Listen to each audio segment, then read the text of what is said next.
പരീക്ഷയൊക്കെ അടുത്ത് വരുമ്പോൾ നമ്മൾ ഏറ്റവും നന്നായിട്ട് പഠിക്കേണ്ട സമയമാണ്. പക്ഷേ നമ്മൾ പഠിക്കുമ്പോൾ പലപ്പോഴും നമ്മൾ ആഗ്രഹിക്കുന്നത്ര എഫക്റ്റീവായിട്ട് അത് നടക്കാറില്ല.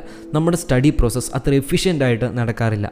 അതുകൊണ്ട് തന്നെ നമ്മൾ പലപ്പോഴും പോർഷൻസ് കവർ ചെയ്യുന്നതും നമ്മുടെ പഠനം നടക്കുന്നതും വളരെ സ്ലോയിലായിരിക്കും.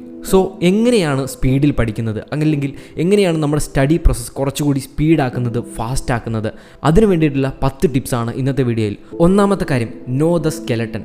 സ്കെലട്ടൺ എന്ന് പറഞ്ഞു കഴിഞ്ഞാൽ എല്ലാ ഡീറ്റെയിൽസും എല്ലാ പാരഗ്രാഫും ഒന്നുമല്ല, മറിച്ച് മെയിൻ ഹെഡിങ്ങുകളാണ് എന്ന് വേണമെങ്കിൽ പറയാം. അതായത് നമ്മളൊരു വിഷയമെടുത്താൽ എന്തൊക്കെ ടോപ്പിക്സാണ് അതിൽ കവർ ചെയ്യാൻ പോകുന്നത്, നമ്മൾ വീണ്ടും ഒരു ചാപ്റ്റർ എടുത്തു കഴിഞ്ഞാൽ എന്തൊക്കെയാണ് അതിലെ മെയിൻ ടോപ്പിക്സ്, ഏത് റൂട്ടിലാണ് ആ ചാപ്റ്റർ യാത്ര ചെയ്യുന്നത്, ആ ഒരു സ്കെലട്ടൺ, ആ ഒരു ബേസിക് ഫ്രെയിം വർക്ക് നമ്മൾ ആദ്യം മനസ്സിൽ വെക്കുക എന്നുള്ളതാണ്. ഇത് മനസ്സിൽ കൊണ്ടുവരുമ്പോൾ തന്നെ നമുക്കൊരു ക്ലാരിറ്റി കിട്ടും, എന്താണ് ഞാൻ പഠിക്കാൻ പോകുന്നത് എന്ന്.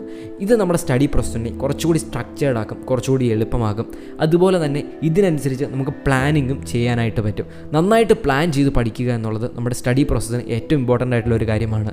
ഏത് വിഷയത്തിന് എത്ര സമയം വിടണം, ഏത് ചാപ്റ്ററാണ് ഞാൻ ഇന്ന് കവർ ചെയ്യാൻ പോകുന്നത്, അങ്ങനെ നന്നായി പ്ലാൻ ചെയ്ത് പഠിക്കുക എന്നുള്ളതാണ്. രണ്ടാമത്തെ കാര്യം, റീഡ് വിത്ത് കോൺസെൻട്രേഷൻ.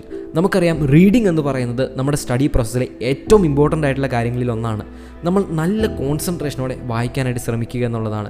നമ്മൾ ശരിക്കും വായിക്കുമ്പോൾ അത് പഠിക്കാനോ അത് മനഃപ്പാഠമാക്കാനോ ഒന്നുമല്ല പരിശ്രമിക്കേണ്ടത്, പക്ഷേ മനസ്സിലാക്കാനാണ്, ടു അണ്ടർസ്റ്റാൻഡ്. നമുക്ക് പലപ്പോഴും പല കാര്യങ്ങളും ഒരു പ്രാവശ്യം വായിക്കുമ്പോൾ മനസ്സിലായില്ല എന്ന് വരും. അപ്പോൾ അത് റീഡ് ചെയ്യുക. നമ്മളെപ്പോഴും മനസ്സിൽ വെക്കേണ്ട കാര്യം, ഇവിടെ നമ്മൾ മനസ്സിലാക്കാൻ മാത്രമാണ് ഉദ്ദേശിക്കുന്നത്, ബൈഹാർട്ടാക്കാനോ അത് പഠിച്ച് തീർക്കാനോ നമ്മൾ ആ ഫസ്റ്റ് റീഡിങ്ങിൽ നമ്മൾ മനസ്സിൽ ഉദ്ദേശിച്ചിട്ടില്ല. So read to understand, read with concentration. മൂന്നാമത്തെ കാര്യമാണ് ഷോർട്ട് നോട്ട്സ്. നമ്മളെപ്പോൾ വായിച്ചാലും ഷോർട്ട് നോട്ടുകൾ എഴുതിക്കൊണ്ടിരിക്കുക എന്നുള്ളതാണ്.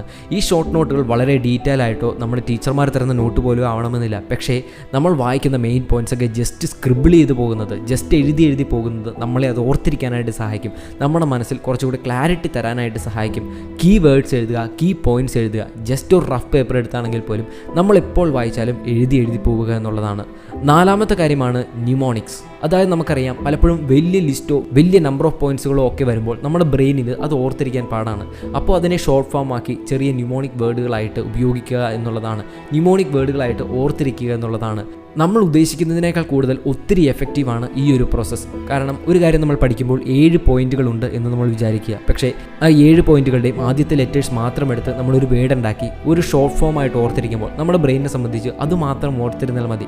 നമ്മൾ എഴുതുമ്പോൾ നമ്മുടെ പ്രോസസ്സ് എന്ന് പറയുന്നത് അത് എക്സ്പാൻഡ് ചെയ്യുന്നത് മാത്രമാണ്. അതുകൊണ്ട് നമ്മുടെ സ്റ്റഡി പ്രോസസ്സിൽ ഓർത്തിരിക്കേണ്ട കാര്യങ്ങൾ നല്ല ഫാസ്റ്റ് ആക്കാനായിട്ട് ഈ ഷോർട്ട് ഫോംസ് നമ്മളെ ഒരുപാട് സഹായിക്കും. അഞ്ചാമത്തെ കാര്യമാണ് ഡീറ്റെയിലിംഗ്. നമ്മൾ പറഞ്ഞു, ആദ്യം നമുക്കൊരു സ്കെലട്ടൺ മനസ്സിലാക്കണം, എന്താണ് ഞാൻ പഠിക്കാൻ പോകുന്നത്. പിന്നെ നമ്മൾ റീഡ് ചെയ്യുമ്പോൾ നമ്മൾ മനസ്സിലാക്കാനായിട്ടാണ് റീഡ് ചെയ്യുന്നത്. അതിൻ്റെ കൂടെ നമ്മൾ ഷോർട്ട് നോട്ട്സും എഴുതി പോകുന്നു. ഇത്രയും മനസ്സിലാക്കി കഴിയുമ്പോൾ നമുക്ക് ജസ്റ്റ് ബേസിക് ആയിട്ട് ഒരു സ്ട്രക്ചറും ഒരു ബേസിക് ഐഡിയയും വന്നിട്ടുണ്ട്. പക്ഷേ ഇനി നമ്മൾ ചെയ്യേണ്ടത് ഡീറ്റെയിലിംഗ് ആണ്. ഒരു വിഷയത്തിൻ്റെ അല്ലെങ്കിൽ ഒരു പാഠത്തിൻ്റെ മെയിൻ കൺസെപ്റ്റുകൾ അല്ലെങ്കിൽ ഏറ്റവും ഇമ്പോർട്ടൻ്റ് ആയിട്ടുള്ള കൺസെപ്റ്റുകൾ പഠിച്ചു കഴിഞ്ഞ് അതിന് ചുറ്റും ചെറിയ ചെറിയ കൺസെപ്റ്റുകൾ നമ്മൾ പഠിക്കുക എന്നുള്ളതാണ്. ആദ്യം നമ്മൾ ഫൗണ്ടേഷനാണ് ബിൽഡ് ചെയ്യേണ്ടത്. നമ്മൾ ആദ്യത്തെ തവണ പഠിക്കുമ്പോൾ തന്നെ എല്ലാം ഒരുമിച്ച് വിഴുങ്ങാം അല്ലെങ്കിൽ എല്ലാം ഒരുമിച്ച് പഠിച്ചു തീർക്കാം എന്ന് വിചാരിക്കരുത്.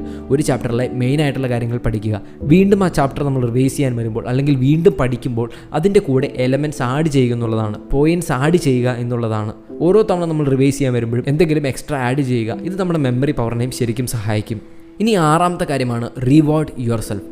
നമ്മൾ പലപ്പോഴും പഠിച്ചുകൊണ്ടിരിക്കുമ്പോൾ നമുക്ക് ചെറിയൊരു ക്ഷീണം വരും, ചെറിയൊരു ഉറക്കം വരും. ഇത് സ്വാഭാവികമാണ്. അതിനെ മറികടക്കാനാണ് നമ്മൾ ഈ ഒരു കാര്യം ചെയ്യുന്നത്. ബ്രേക്കുകൾ എടുക്കുക, ചെറുതായിട്ട് നടക്കാൻ പോവുക, എന്തെങ്കിലുമൊക്കെ നമുക്ക് ഇഷ്ടമുള്ള സാധനങ്ങൾ കഴിക്കുക. നമ്മൾ പഠിക്കുമ്പോൾ അതിനെ എത്രത്തോളം ഗെയിമിഫൈ ചെയ്യാമോ, അതായത് അതിനെ ഒരു ഗെയിമിൻ്റെ രൂപത്തിലേക്ക് മാറ്റാമോ അത് ചെയ്യുക എന്നുള്ളതാണ്. പലപ്പോഴും ഒരു പാഠം പഠിച്ചു കഴിയുമ്പോൾ കിട്ടുന്ന ഒരു സാറ്റിസ്ഫാക്ഷനോ അല്ലെങ്കിൽ ഒരു ക്വസ്റ്റ്യൻ പഠിച്ചു കഴിയുമ്പോൾ കിട്ടുന്ന ഒരു ത്രില്ലോ മാത്രം മതി ശരിക്കും നമുക്ക് റിവാർഡായിട്ട് വർക്ക് ചെയ്യാൻ. എന്തൊക്കെ വന്നാലും നമ്മൾ ചെയ്യുന്ന ഒരു കാര്യത്തിന് നമുക്ക് റിവാർഡ് കൊടുക്കുക എന്നുള്ളതാണ്. ശരിക്കും നമുക്കറിയാം, നമ്മുടെ ബ്രെയിൻ വർക്ക് ചെയ്യുന്നത് റീവാർഡ് ആൻഡ് പണിഷ്മെൻറ്റ്സ് ആണ്. എന്ത് കാര്യം ചെയ്യുമ്പോഴും അതിനൊരു റീവാർഡ് ഉണ്ടെങ്കിൽ നമ്മുടെ ബ്രെയിൻ അത് കൂടുതൽ നന്നായിട്ട് ചെയ്യാൻ നോക്കും, വീണ്ടും ചെയ്യാൻ നോക്കും. അതുകൊണ്ട് നമ്മൾ പഠനത്തിലും ഈ ഒരു കാര്യം കൊണ്ടുവരിക എന്നുള്ളതാണ്.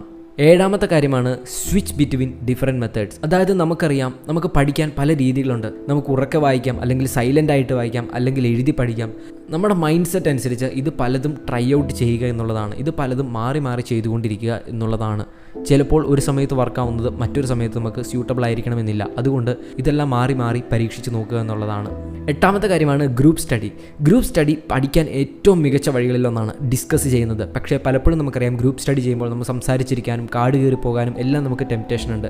പക്ഷേ അങ്ങനെ നമ്മൾ സമയം വേസ്റ്റ് ചെയ്യുന്നില്ലെങ്കിൽ എന്തുകൊണ്ടും ക്വസ്റ്റ്യൻസ് ഡിസ്കസ് ചെയ്യാനും നന്നായിട്ട് പഠിക്കാനും പരസ്പരം ഹെൽപ്പ് ചെയ്യാനും എല്ലാം ഗ്രൂപ്പ് സ്റ്റഡി എന്ന് പറയുന്നത് ഏറ്റവും ബെസ്റ്റ് മെത്തേഡാണ്. 9ാമത്തെ കാര്യമാണ് ഹെൽത്ത്. ഇതിന് 2 കാര്യങ്ങളാണുള്ളത്. നന്നായിട്ട് വെള്ളം കുടിക്കുക, നന്നായിട്ട് ഉറങ്ങുക. ഇത് രണ്ടും നമ്മുടെ ബ്രെയിനിന് ഏറ്റവും ഇമ്പോർട്ടൻ്റ് ആയിട്ടുള്ള കാര്യമാണ്. നമ്മുടെ സ്റ്റഡീസിനെ ഫെസിലിറ്റേറ്റ് ചെയ്യുന്ന, നമ്മുടെ സ്റ്റഡീസിനെ ഫാസ്റ്റ് ആക്കുന്ന, എഫിഷ്യൻ്റ് ആക്കുന്ന 2 സിമ്പിൾ പോയിന്റുകളാണ് നന്നായിട്ട് ഉറങ്ങുക, നന്നായിട്ട് വെള്ളം കുടിക്കുക. 10ാമത്തെ കാര്യമാണ് have the right mindset. നമ്മൾ പലപ്പോഴും പഠിക്കാനായിട്ടിരിക്കുമ്പോൾ നമുക്ക് ശരിക്കും ഡൗട്ടാണ്, എനിക്ക് കഴിയില്ല എന്നുള്ള ചിന്തയൊക്കെ ആണെങ്കിൽ അത് കൂടുതൽ ഹാർഡ് ആവുകയാണ് ചെയ്യുന്നത്. നമ്മൾ വേസ്റ്റ് ചെയ്ത സമയത്തെക്കുറിച്ച് ചിന്തിക്കരുത്, നമുക്ക് കഴിവില്ല എന്ന് ചിന്തിക്കരുത്. എന്നെക്കൊണ്ട് പറ്റും എന്നുള്ള ബിലീഫിൽ തന്നെ നമ്മളിനി എത്രത്തോളം പഠിച്ചിട്ടില്ലെങ്കിൽ പോലും അതിനെക്കുറിച്ച് വറി ചെയ്യാണ്ട് നമ്മുടെ കയ്യിലുള്ള ഇനിയുള്ള സമയം ഏറ്റവും നന്നായിട്ട് ഉപയോഗിക്കാൻ മനസ്സിൽ ഉറപ്പിച്ച് നമ്മൾ അതിലേക്ക് ഇറങ്ങുക എന്നുള്ളതാണ്. ഈ ഒരു മൈൻഡ് സെറ്റോടെ നമ്മൾ പഠിക്കാനിരിക്കുമ്പോൾ നമ്മുടെ പഠിത്തം കൂടുതൽ എളുപ്പമാകും, കൂടുതൽ ഫാസ്റ്റ് ആവും. സോ ഇനി പഠിക്കാനിരിക്കുമ്പോൾ സ്ട്രക്ചേർഡായിട്ട് പഠിക്കുക എന്നുള്ളതാണ്. ഈ പോയിന്റ്സ് എല്ലാം മനസ്സിൽ വയ്ക്കുക, ജനറൽ ഐഡിയ ഉണ്ടാക്കുക, ഷോർട്ട് നോട്ട്സ് എഴുതുക, നമ്മുടെ ഹെൽത്ത് നോക്കുക, നല്ല കോൺസെൻട്രേഷനോടെ പഠിക്കുക. നിങ്ങളെ ഇതുപോലെ സ്റ്റഡീസിൽ ഹെൽപ്പ് ചെയ്തിട്ടുള്ള എന്തെങ്കിലുമൊക്കെ ടിപ്സ് ഉണ്ടെങ്കിൽ കമൻറ്റ് ബോക്സിൽ എഴുതുക. Inspiring free.